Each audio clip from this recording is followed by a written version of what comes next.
जनसंख्या आज 8 अरब के आंकड़े तक पहुंच गई। 2023 में चीन से आगे निकल जाएगा भारत।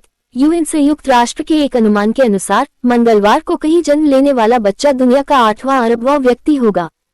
संयुक्त राष्ट्र महासचिव एंटोनियो गुटेरेस ने एक बयान में कहा, यह मील का पत्थर ग्रह के लिए मानवता की साझा जिम्मेदारी पर विचार करते हुए विविधता और प्रगति का जश्न मनाने का अवसर है।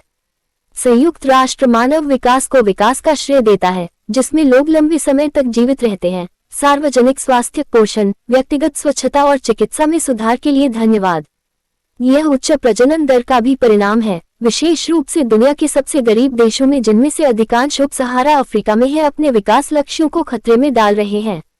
जनसंख्या वृद्धि ने आर्थिक विकास के पर्यावरणीय प्रभावों को भी बढ़ाया है, लेकिन कुछ लोगों को चिंता है कि 8 अरब मनुष्य पृथ्वी ग्रह के लिए बहुत अधिक है। अधिकांश विशेषज्ञों का कहना है कि सबसे बड़ी समस्या सबसे धनी लोगों द्वारा संसाधनों की अधिक खपत है।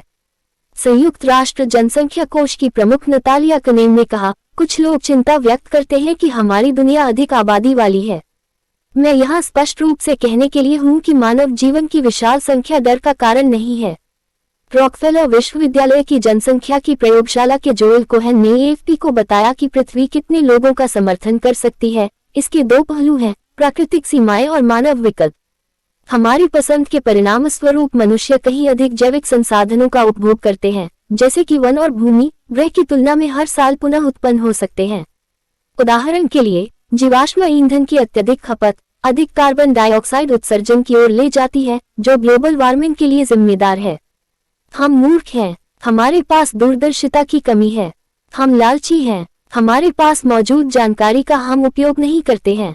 यही वह जगह है जहां विकल्प और समस्याएं हैं, श्री कोहेन ने कहा। हालांकि उन्होंने इस विचार को खारिज कर दिया कि मनुष्य ग्रह पर एक अभिशाप है, यह कहते हुए कि लोगों को बेहतर विकल्प दिए जाने चाहिए। वर्तमान जनसंख्या 1950 में 2.5 बिलियन वैश्विक मुख्यालयों की तुलना में 3 गुना अधिक है। हालांकि 1960 के दशक की शुरुआत में चोटी के बाद दुनिया की जनसंख्या वृद्धि दर में नाटकीय रूप से गिरावट आई है, संयुक्त राष्ट्र जनसंख्या कोष के राहेल स्नो ने एएफपी को बताया। 1962 और 1965 के बीच वार्षिक वृद्धि 2.1% के उच्च स्तर से गिरकर 2020 में 1% से नीचे आ गई है। संयुक्त राष्ट्र की परियोजनाओं में प्रजनन दर में निरंतर गिरावट के कारण 2050 तक संभावित रूप से लगभग 0.5% तक गिर सकता है। संयुक्त राष्ट्र का अनुमान है कि जनसंख्या 2030 में लगभग 8.5 बिलियन, 2050 में 9.7 बिलियन और 2080 के दशक में लगभग 10.4 बिलियन तक बढ़ जाएगी। हालांकि अन्य समूहों ने अलग अलग आंकड़ों की गणना की है। अमेरिका स्थित institute for health matrix and evaluation (IHME) ने 2020 के एक अध्ययन में अनुमान लगाया कि वैश्विक जनसंख्या 2064 तक अधिकतम हो जाएगी, बिना कभी 10 बिलियन तक पहुंच जाएगी और 2100 तक घटकर 8.8 बिलियन हो जाएगी। 2 मिलियन साल पहले अफ्रीका में पहले इंसानों के उद्भव के बाद से दुनिया की आबादी बढ़ गई है। केवल क्षणभंगुर विराम के साथ ही पृथ्वी को साझा करने वाले लोगों की संख्या बढ़ रही है। हमारे पूर्वज शिकारी थे, जिनकी खानाबदोश जीवन शैली को बनाए रखने के लिए बाद में बसी आबादी की तुलना में कुछ बच्चे थे। लगभग 10 OWSOBC नवपाषाण युग में कृषि की शुरुआत ने पहली ज्ञात प्रमुख जनसंख्या छलांग लाई। कृषि के साथ गतिहीनता और भोजन को स्टोर करने की क्षमता आई, जिससे जन्म दर बढ़ गई।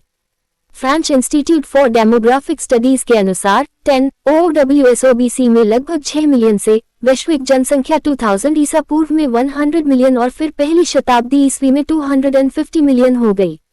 ब्लैक डेथ के परिणाम स्वरूप मानव आबादी 1300 और 1400 के बीच गिरकर 429 से 374 मिलियन हो गई।